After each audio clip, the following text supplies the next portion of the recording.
What's everybody, Sensei Randy here again. Today again a short video just on getting a little bit of power out of your Kihon or your basic techniques. Okay, we're just going to cover a few. Once you see it, you'll get the idea. Okay, the first one we're going to look at is Soto Uke, so outside block. Okay, so from here, the technique comes here and it comes around, bang, bang. Okay, to get technique out of that, to get some power out of that, if we just sort of come around, if we load up at this position, and we come around like everybody knows we are, but you hold your hand back. And so that at the last minute, the hand, bang, turns in like that. Okay, again on the other side, the hand comes back, the wrist gets held back until the last minute, and it bites in. Okay, if we did that technique without this motion here, if we just come here, it would be from here, bang, biting in. So bang, this sort of motion. Okay, so here we do it again, comes around and bites in. So of course, in Kyokushin, we always say Kyokushin is based around the circle. So it's actually a common thing to say that the more circles you can put into your technique, the more powerful and the sharper it'll be. Okay, so in this case here, we've got a circle coming around this way. There's one circle. Okay, the other circle is this little circle here at the end of the technique. The other circle we're looking at is the hips. So the hips circling. So from here, bang. So if we get all those circles into play, we're going to have a very sharp and hard technique and fast, and it'll be a good technique. Okay, so that's number one. Number two we'll do is Uchuke. Now Uchuke a lot of people struggle with because they keep their body too square on and they don't use any of these little circles except for the arm. Okay, if you just rely on arm, you won't get a powerful technique. You have to actually rely on getting some circles in play here. So again, so from here, I'm standing in my Sanshin Arch, and from here, Uchuke. So from here, when I do the Uchuke, I bring my shoulder out this way. So rather than just leave it here, I turn my shoulder, which turns my hips. So to get my shoulder over there, I must turn my hips. So from here, I'm underneath, I'm turning my hips, bring my shoulder. You could say that you could use the shoulder to protect yourself a little bit, but of course this hand comes across. Now our first circle is our arm coming around here. That's our first circle. Our second circle, as it comes out, I bring it out. It has to come under the elbow, so I bring it out in this direction here. So it's circling out in this direction. So it circles out, the palm facing downwards, circles out, and at that last minute, it circles in this direction. So I've got a circle coming this way, and then I've got a circle coming this way. So here we go, and the shoulder comes around. I've got my hips circling. So here it goes, round, bang, into that position. Same thing on the other side. I bring my shoulder around, which is my hips moving. I'm circling around in this direction, and I'm circling at the last minute up to this direction.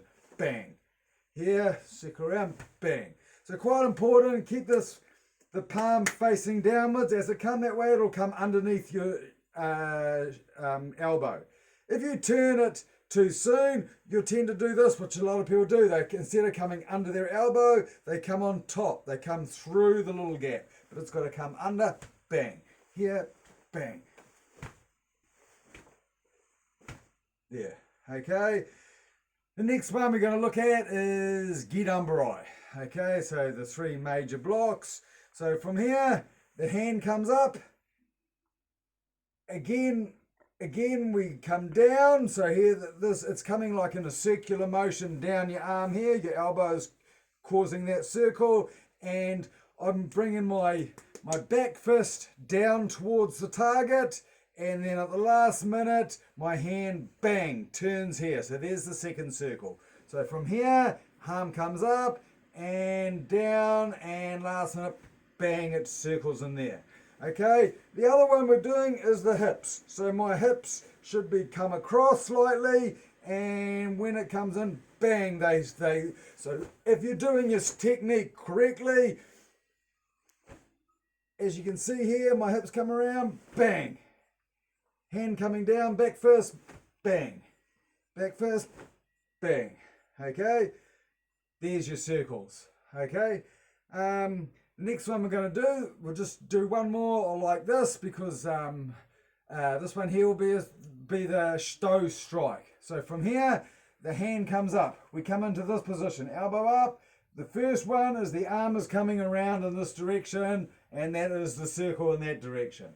Okay, my hips turn this way as the arm comes back, so when it comes out, they also bang, block into position. Okay, and the last one I've got there, as the hand comes around, I hold my hand back and bang, I bring the wrist around to strike in here. Okay, it's a little bit like if somebody had to say, here, hit something on the wall there, and you only got a few inches to do it, I would just do this sort of motion. Okay, but I want to use that with the hips and with my circular motion here, bang, bang, bang, circular motion, striking there is the last circle. Okay, you could say, one last thing I want to do is you could say linear techniques are not circular.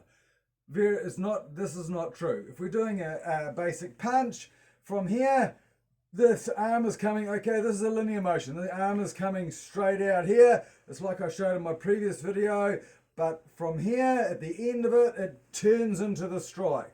Comes out linear, but it turns, okay? So there we've got one circle at the end of the punch, but you still use the hip to create another circle rather than just going arm movement, bang, the hip moves around into this position here. So okay, so it's a linear and two circles going here, the hand and the hips.